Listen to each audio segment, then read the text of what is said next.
Let's dive into this. Do you know what your subconscious does? It doesn't care about what's real and what's imagined. It takes everything you feed it, and it believes it, as if it's fact. No questions asked. And that's where you've control. Imagine you walk into a room with a belief that you're not just another person, not just somebody, but you're a goddamn miracle, a walking, talking embodiment of divine energy. What happens? Simple. The whole room shifts. The air in that room changes. People feel it. They sense it. Their perception of you flips. Why? Because you commanded it. You've chosen deep down to embody that energy, to become that energy. Your subconscious mind, it doesn't know the difference between what's imagined and what's real. So when you walk in like that, the room, without even trying, starts shifting in response. Are you hearing me? The room, the people in it, they feel you. It's your vibe, your belief system shining through, causing a ripple. And you know what else? You magnetize people. You become irresistible. People are drawn to you. Not because of what you say or do, because of what you believe about yourself, and how that belief creates a magnetic field around you. You think this is bullshit? Think again. Have you ever walked into a room feeling nervous, unsure, low energy, and bam, felt the room shift in the opposite direction? People can sense that too.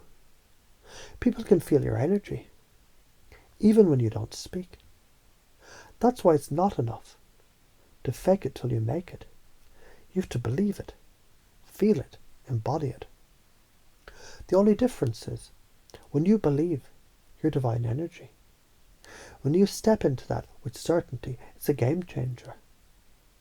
You're not just walking through the motions anymore. You're commanding the stage, shaping reality, and guiding others to their own power. And all of that starts with belief. Chunk up, zoom out, see the bigger picture. You've got a mind, a beautiful, incredibly powerful organ that's connected to your body. It's constantly receiving information all the time. Every thought you have, every emotion you feel, every story you tell yourself. The subconscious takes it in. And it doesn't care whether it's true or not. It just receives it. What happens next? It gets turned into a reality. You see, your subconscious mind doesn't know what's real or imagined. It just absorbs. So if you believe you're a powerhouse of divine energy, guess what? The mind starts programming that into your life. It starts rearranging things to match this belief. It's like you've cracked open the door to a new reality. And that door doesn't close. It only opens wider. The more you believe it, the more it starts to happen. You're a walking magnet, attracting opportunities, love, success, power. Why? Because beliefs shape reality, my friend. The more deeply you believe something, the more your reality bends to match that belief. Chunk down. Let's zoom into the details of how it works. Let's get to the nitty-gritty. How do you start embodying divine energy? It's simple. Every little detail counts. First, how do you stand? Do you walk into rooms hunched over, looking down at your feet? Or do you stand tall, chest open, like a king or queen, walking into their domain? How do you speak? Are your words powerful? Do they come from a place of confidence, conviction, and self-worth? Or do you say things to make others comfortable, shrinking yourself just a little to fit in? How do you breathe? Breath matters. When you breathe deeply, your body relaxes and your mind follows. But if you're shallow breathing, if you're tense, your body thinks it's in danger and your mind does the same. This is where state control comes into play. You've got the ability to change your state. You control your energy. Every time you shift your physiology, your posture, your breathing, your movement, you're directing your subconscious to feel a certain way. The science of all of this, why it works. Let's hit you with this, because why the hell wouldn't you want to know why this works? It all boils down to the reticular activating system. It's like a filter, a lens through which your brain perceives the world. When you believe you're a goddamn miracle, your reticular activating system, it starts hunting for evidence of that.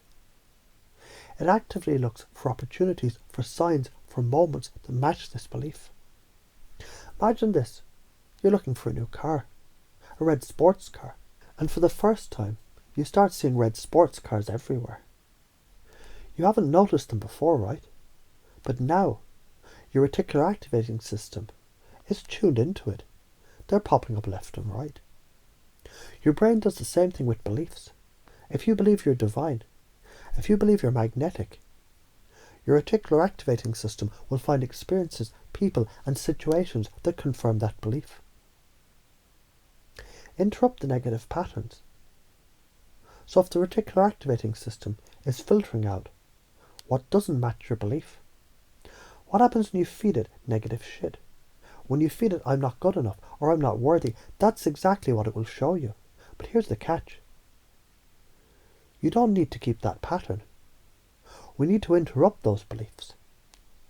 When you notice yourself slipping into negativity or doubt, take a second and interrupt the pattern. Stand up straight, breathe deeply, say something like, I'm divine energy, walking this earth, and shift your state. In that moment, you're rewriting the script, interrupting the old beliefs and starting a new one. But why does this matter? Why is all this important? Because the way you perceive yourself dictates the world. Your state controls your reality. You think I'm saying this because I want you to feel good for a minute? Hell no.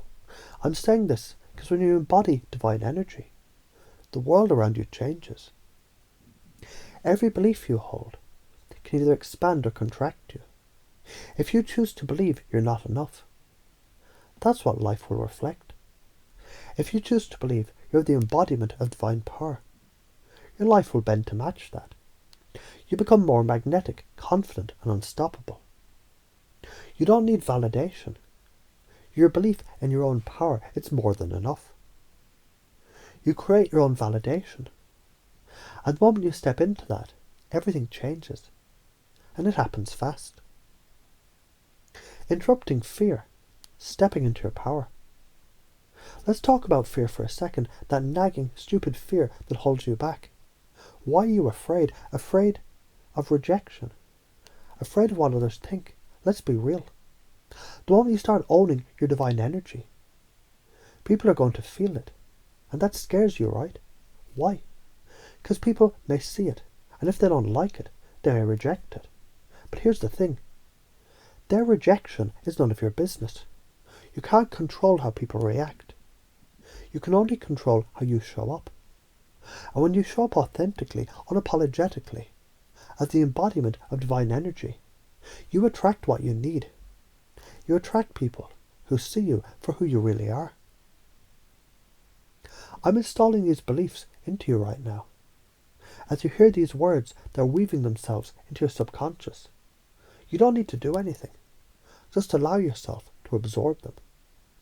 You are a miracle.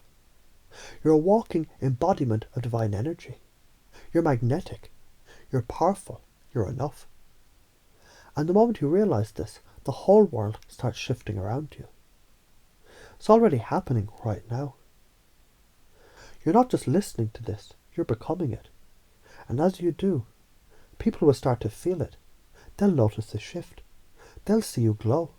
And they'll wonder, how the hell do they do that? This isn't just about having positive thoughts. It's about owning your power, shifting your perception, and living your life as the embodiment of divine energy you were always meant to be. Every time you walk into a room with the belief that you're divine, the whole room will shift around you. And so will your life. Now take a deep breath. Feel that power rising in you. You are a miracle. Feel it. Let's get to work.